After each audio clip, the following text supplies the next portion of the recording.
this little video is about the role of the placenta.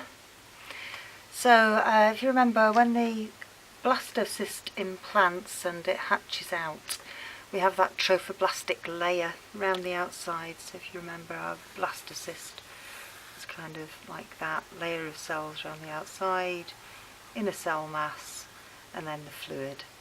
Now, this bit is going to be the embryo, and this bit round here gets thrown out into little wiggly curves, a little bit like villi, I suppose, in the gut, and these are called chorionic villi.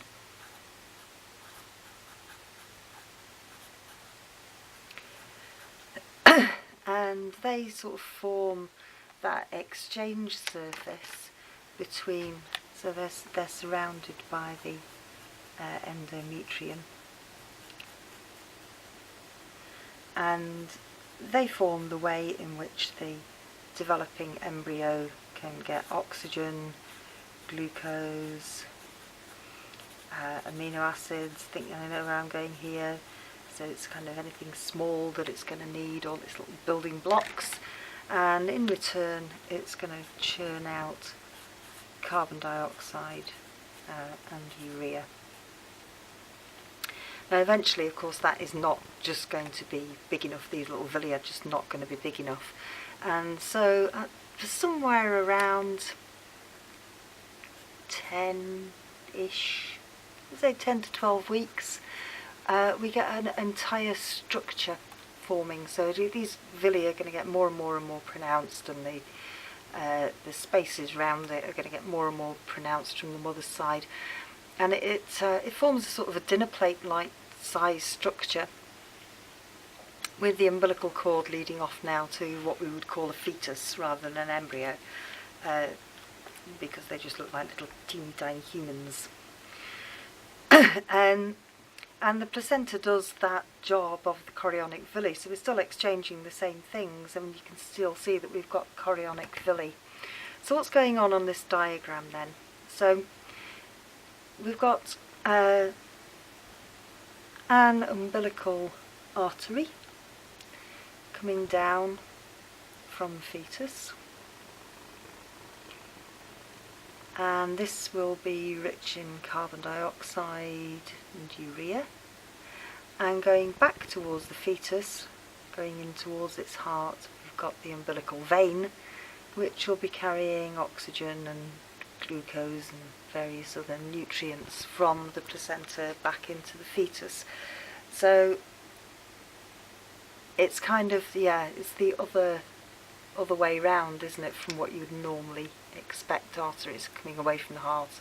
You always, for some reason, think of the aorta and no other artery, but this one, of course, is coming away from the fetus's heart and bringing stuff down to the placenta for exchange, and the veins taking it back in again.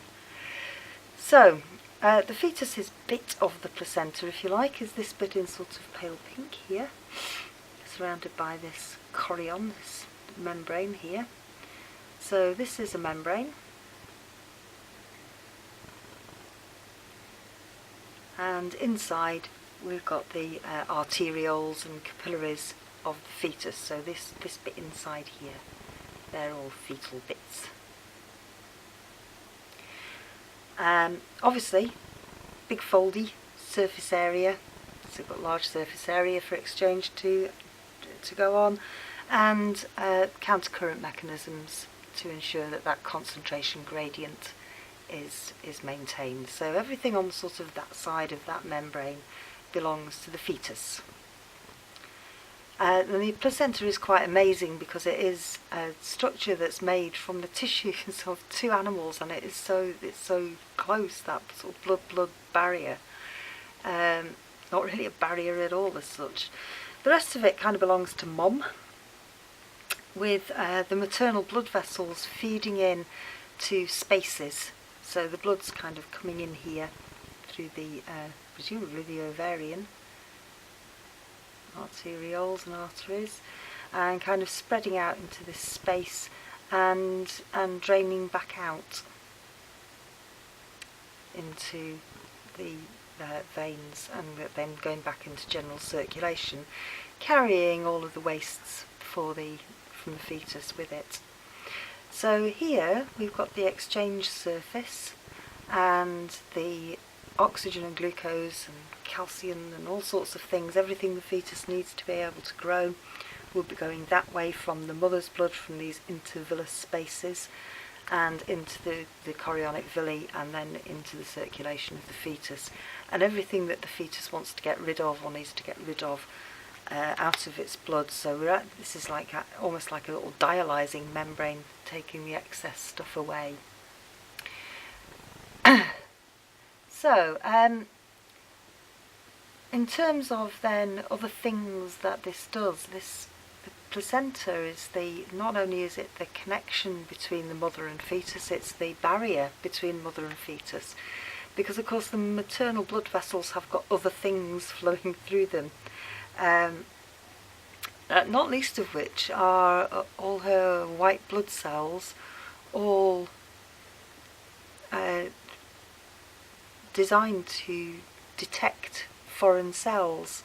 Now the fetus is not the same as its mother, it is a foreign cell, and so it's really important that that barrier actually protects the fetus from the mother's immune system, because otherwise she would reject it just like you would reject a kidney transplant. It just sees, oh yeah, cell doesn't belong to me. It doesn't think, oh, this is my beloved child. It just thinks, that cell doesn't belong to me. So it forms a bit of a barrier for the immune system. Obviously the mother's heart is much bigger than the fetus's heart at all stages of development, and therefore the pressure generated by the mother's heart is much greater than that in the fetus's blood vessels. So it also has to protect the fetus's circulation from those higher pressures in the mother.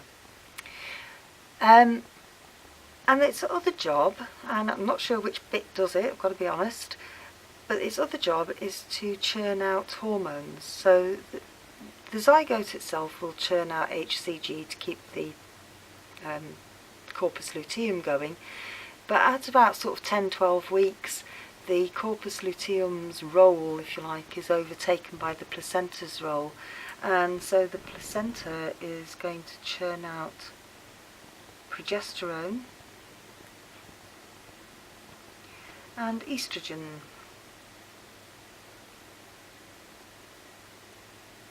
Now those two hormones together not only sort of maintain the uterine lining, but they also suppress a hormone that causes contractions of the myometrium called oxytocin. So they're actually acting to suppress it, and then towards the end of pregnancy again those levels will drop, and the oxytocin that causes contraction of the uterus can kick in then and sort of override that effect and cause the expulsion of the fetus at birth. Now there's only one sort of other bit you need to know about that, and if you could see inside the uterus, I'm not really good at drawing uteruses, I've got to be honest. You've got the placenta there, that sort of disc-shaped thing with the umbilical cord going into, it's my fetus there. And this space here, and so lining all of this space is something called an amnion, and it's a visible membrane that's quite tough, and it secretes amniotic fluid. So the fetus is kind of swimming around in amniotic fluid. Actually later on in the pregnancy, you'll be delighted to know this, it actually urinates into the amniotic fluid. The fetuses are constantly swallowing it and getting hiccups, and another great experience for you all to look forward to. So amniotic fluid is a sort of it's like being in a swimming pool. You're very sort of, or a zorb ball. It kind of cushions the baby, protects it from mechanical shock. It's a shock absorber. So you know, if you're pregnant and you fall over, it doesn't jar the fetus too much. It just sort of bobs around a bit inside that sort of swimming pool. What else can I tell you? I don't know. The umbilical cord, surprisingly long. It's more like 3 feet. It's an amazing structure. Okie dokie. Just realised I don't think you can see that bottom diagram that I've just carefully drawn. Ah, there it is. Okay, enjoy.